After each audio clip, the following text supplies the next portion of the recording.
One of my favourite parts of what are called the appendices, which you find at the end of Return of the King, is where you learn about one of our central villains in this story, Azog the Defiler. Thereupon Azog came forth, and he was a great orc with a huge iron-clad head, and yet agile and strong. Azog is Thorin's nemesis. His grandfather Thror was slain by him at the gates of Moria in the Battle of Azanulbazar, which was part of the war between the dwarves and the orcs. Azog cuts off Thror's head, carves his name into it, and then throws it out the door of Moria. The problem is, in the appendices, Azog is killed. And so the simplest way to solve that was to keep him alive. So we're sort of playing with the audience there a little bit.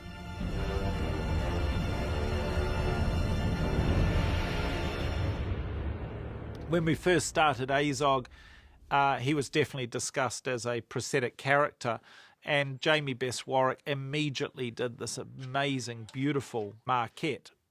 The idea I had for Azog was that he'd be albino, because I was trying to think of the social aspects of growing up in an orc culture, and either you're going to live through that or not, and, you know, whatever doesn't kill you makes you stronger. You know, I do like the feel of that as an Azog-y thought, but with a slightly more aggressive mouth, though. Yeah. Azog was a tricky character because he's the principal villain, but you can't just have an actor coming off the street to play a villain as you would in a James Bond film. You know, you're literally designing what this creature looks like. We don't know Azog's exact origins, but as designers, it was sort of bandied about that perhaps he was one of the ancient orcs. Azog's this older, more intelligent, the purest of the orcs, as it were. Maybe they were closer to elves than any of the other orcs where their bloodline's been watered down. The design for this character had to be utterly striking and instantly recognisable of who he is and what he represents. The nemesis to the dwarves, the iconic arch-villain within these movies. At some point, the actor was chosen, who is this amazingly big guy called Conan, of all names. And we started developing prosthetic makeup ideas. Oh, yeah. How's this going? This is the ongoing design for Azog, and Peter himself has gone and sculpted this cage on the top of the head out of plasticine. Referencing a line in the book that Azog is crowned in metal. Peter wanted to play with the idea of having maybe this metal is actually embedded in his head and potentially stitching up wounds that were quite horrendous. And this collection of steel plates, as self-administered by this orc with no mirror, had to look completely random but still take on a powerful design aesthetic. So we've been doing dozens of ideas.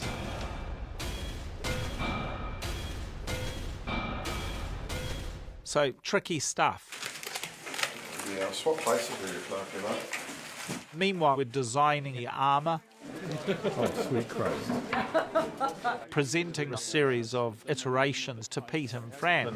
Do we need all of those weapons? This is a nothing at the moment. His head is a little too small for his shoulders. Only for it not to quite work in their mind. When you do complex metal cages and heavy wounds and hair and blood and multiple components, it becomes a challenge to find the right balance.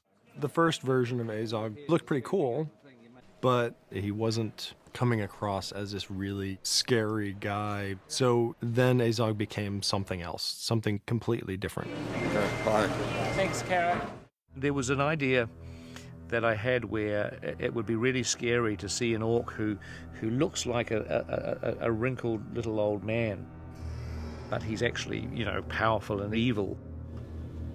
It gave us the opportunity to show that orcs do age, and also get across the idea that the main reason why he's a leader is because of his intelligence. He's a cunning, evil, you know, manipulative character as opposed to being brute force. Literally just bite down on it. A new actor was hired to play this character, an actor called John Rolls, and we went back at it again. Nick Keller came up with the most beautiful idea for this almost ripsaw-like armour that created this profile of sharp spikes that went right down the arms. That's good as well if I breathe into my side ribs. John Harding did an amazing job of bringing that to life and making it a fully functioning working suit of armour. Does this just need a bit of glue? Yeah. Yeah, look at that. And also they incorporated the idea of flayed faces of the dwarves he's killed, that he's actually sewn together and made elements of his clothing out of. Meanwhile, the prosthetics department were manufacturing full silicon prosthetics. So Brian's pouring the silicon at the moment, which is all tinted up in the right colours for Azog's chest. The idea was that this character was thousands of years old, so the makeup that was created had a lot of character wrinkles, and he's quite grotesque, actually. We shot some scenes, and it was certainly no fault of the actor. The concept that I came up with didn't work. I realised that pretty soon after we started, that the idea of your principal villain being a little wrinkled old man, you know, might work on some level, but in this movie it just wasn't feeling right. And so we were a little bit worried about what to do and couldn't do much about it because we were in the middle of shooting the movie. And so we waited till we got the film shot and decided at that point to replace him with a digital creature. There was a uniqueness to Azog that Peter was after, a screen presence that we could only get by doing a digital version of him. And we had Weta Workshop work on designs for a completely reconceived Azog. The brief was a standout pale orc. I developed some concepts trying to make it more intelligent, a bit more human. He ended up being quite the handsome orc in a good way, I think. So often, characters have to go through an evolutionary design process. But at the end of the day, Azog in the movie looked like that original maquette that was done on the very, very first day. I think it's a really strong, wonderful, powerful piece of design. And so about 6 weeks before we were supposed to deliver the film, we got this drawing that said, here's Azog, you guys do it, and by the way, here's the shots. Basically, it's another Gollum. And, you know, with Gollum, we had, you know, so many years of experience and plus a lot of time to get even the new Gollum to look really good. And here we only had a few weeks to do this. We got this artwork for Azog? Yep. Do you have any notes on anything we should just match this? Yep. Azog's supposed to be this badass orc. He's got these scars all over his body. The ones on the mouth look like he's been attacked a little bit more. There's something about them that don't look quite as self-inflicted. You know, he'd sit at home at night and bored, and he'd, you know, kind of carve himself and almost like tattooing. These were deep, deep, deep cuts in there. You know, that's one thing that Peter really wanted. He really wanted these things to feel almost down to the bone kind of thing. When we got Azog, it was a big push. We had just over a month left. We use a gen man, a generic human, as a starting point. Azog may never look like that gen man again, but we still start with a physiology that works. So because of this, we were able to make him come together pretty quickly. This is the spacesuit. They brought in Manu Bennett, and I think part of the success of Azog was that Manu just did such a great job. This is where it gets interesting. Azog was such a menacing character. He's so strong physically, and Manu is renowned for his physicality and his work on roles like Spartacus, and he brought a very strong presence to Azog. My body now belongs over there. It's Tron. Totally Tron. Amazing. I didn't have the luxury of having a script, and I didn't have the luxury of really knowing what Azog even looked like. It's the weirdest thing I've ever done. The first time I saw Azog was when I walked out and I was like, everybody's dressed normally and I've got this little tiny suit on and I could have looked like a meerkat, but all of a sudden they said, that's not what you look like, that's what you look like. And I looked up on a big screen and here's this 9-foot Arnold Schwarzenegger-ish orc. And I was like, okay, that's me. Roll sounds, roll mocap, and action. Zilga Ubud! Tung Nash! Ru Kobdud! Right, good. a bit more urgency, like you're impatient to get these dwarves. The necessary things that Peter wanted from Azog was what we Maori call mana, I guess, you know, the size of the guy, the spiritual strength of the character. So we're going to do the fight routine first. You should bet up, boy. Yeah, I will. All right, very good. Then That's supposedly my dwarf. He's like 6'5". Shane Rungy, the unheard of star of the Lord of the Rings and the Hobbit.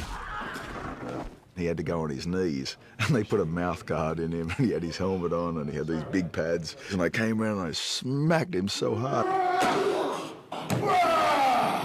And the thing is that Peter was only going to be convinced with this mace being heavy if it looked heavy. So he made me tie sandbags around the end of it. You could have put him a sandbag so that there's a bit of weight. Okay. Better warm my shoulder up.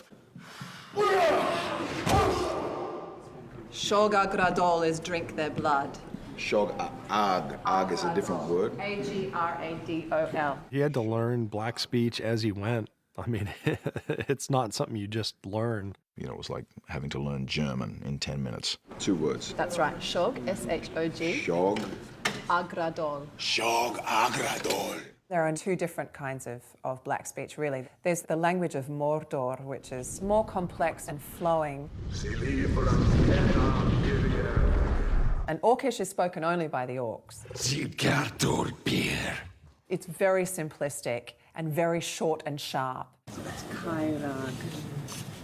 We would write my lines phonetically on pieces of paper and have those pieces of paper distributed around the room. The wives claw at the trunk. The tree is about to fall over the cliff. Shog-agradol. Good. I think that's great. I think we got Peter. Good. Yeah.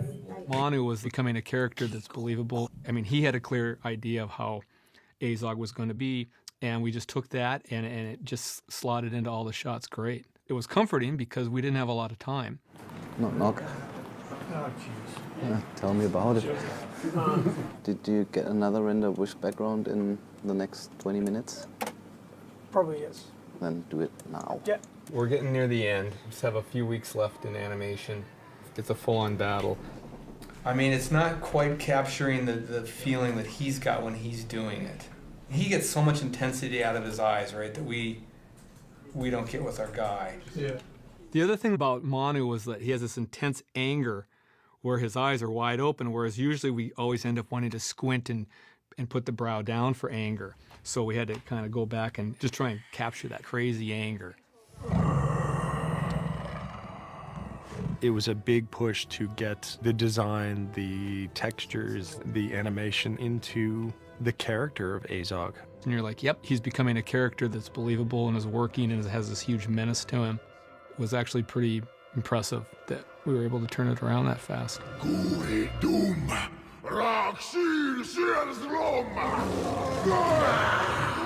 It's rare that a challenge will be so great that myself or our team are sort of hitting our heads against a wall. But in the case of Azog, I think we were close to it. The journey that he went through as a character, all of those design iterations over the year, was definitely one of the more complex challenges that we've had. It's just one of those examples of how, in a way, making these films is kind of a family affair. We've all done this for so long and worked so well together that once a decision was made that this is the way we were going with Azog, it all came together pretty quickly.